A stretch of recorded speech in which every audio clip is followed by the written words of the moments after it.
வணக்கம் ஃப்ரெண்ட்ஸ். எங்கள் வீட்டில் இன்றைக்கி தக்காளி சூப்பு தான் வைக்க போகிறேன். அது எப்படி செய்கிறேன்னு பாருங்கள். 6 தக்காளி எடுத்து தனியாக தண்ணி ஊற்றி வேக வச்சுட்டேன். இப்போ அது நல்லா வெந்துருச்சு.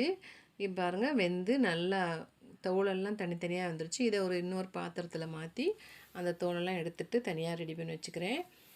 அதுக்கு தேவையான தாளிக்கிற பொருள்களை பாருங்கள்.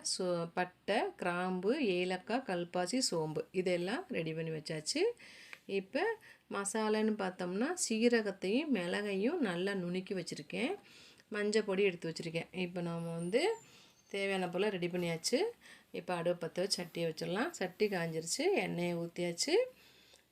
எண்ணெயும் நல்லா காஞ்சிருச்சு. இப்போ தாளிப்புக்கு தேவையான பொருள்களை ஒன்று ஒன்றா அதில் சேர்த்துடலாம். பட்டை, கிராம்பு, ஏலக்காய், சோம்பு, கல்பாசி இது எல்லாத்தையும் நல்லா சேர்த்துட்டு அதை அடுப்பை எப்போயுமே நம்ம சிம்மிலே வச்சுக்கணும். கருக விட்டுறக்கூடாது எந்த பொருளையும். இப்போ நல்லா இது வெந்துருச்சு. இப்போ இதோடு சேர்த்து நம்ம கட் பண்ணி வச்சுருந்த வெங்காயத்தை போட்டுக்கலாம். நான் பெரிய வெங்காயம் போட்டிருக்கேன். சின்ன வெங்காயம் இருந்துச்சுனாலும் நீங்கள் சின்ன வெங்காயத்தை கட் பண்ணி போட்டுங்க. சின்ன வெங்காயம் நிறையா போட்டாலும் நல்ல டேஸ்ட்டு கொடுக்கும். இப்போ நான் ஒரு 3 வெங்காயம் போட்டிருக்கேன். எங்கள் வீட்டுக்கு தேவையான அளவு வைக்கிறதுக்கு 3 வெங்காயம் போதும். உங்களுக்கு எவ்வளோ தேவையோ அந்த மாதிரி நீங்கள் பார்த்து போட்டுக்குங்க. இப்போ இந்த வெங்காயம் ஃபுல்லாக நல்லா வேகட்டும். நல்லா எல்லா வெங்காயமும் சேர்ந்து வேகிற மாதிரி கிண்டி விட்டுட்டு கொஞ்சம் நேரம் அதை பொன்னிறமாக வறுக்கணும். அது கருக விட்டுறக்கூடாது. கருகுனாலும் டேஸ்ட்டு மாறிடும். இப்போ வெங்காயம் நல்லா வதங்கிருச்சு. இப்போ அதோடு கட் பண்ணி வச்சுருந்த பச்சை மிளகாயை ஒன்றா சேர்த்துட்டேன். பச்சை மிளகா மிளகா நம்ம மிளகும் சேர்த்துருக்கோம். அதனால் மிளகா உங்களுக்கு எவ்வளோ உரப்பு தேவைங்கிறத காரத்துக்கு தன்மையாக போட்டுக்குங்க. இப்போ எங்கள் வீட்டுக்கு கொஞ்சம் காரம் தூக்கலாக இருக்கணுங்கிறக்காக நான் ஒரு 6 பச்சை மிளகா போட்டேன். அப்போ பச்சை மிளகாயோடு சேர்த்து இஞ்சி, பூண்டு அரைச்சி வச்சுருந்த விழுதை போட்டாச்சு. மஞ்சள் பொடி போட்டாச்சு.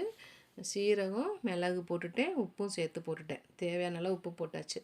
இப்போ அதையெல்லாம் சேர்ந்து வேகும்போது இந்த தக்காளியை ஒன்றா சேர்த்துடலாம்.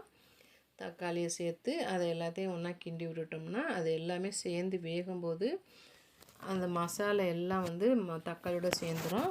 அதனால் டேஸ்ட்டு நல்லாயிருக்கும். ஒரு 5 நிமிஷம் விட்டிங்கன்னா எண்ணெயும் தக்காளியும் அப்படியே கொஞ்சம் கொஞ்சமாக வெந்து பிரிஞ்சிடும். அதோட இந்த மல்லி கட் பண்ணி வச்சுக்கிற மல்லியை போட்டுறேன். இப்போ தேவையான அளவு தண்ணி ஊற்றியாச்சு. தண்ணி ஊற்றி கொஞ்சம் நேரம் மூடி வச்சுருவோம்.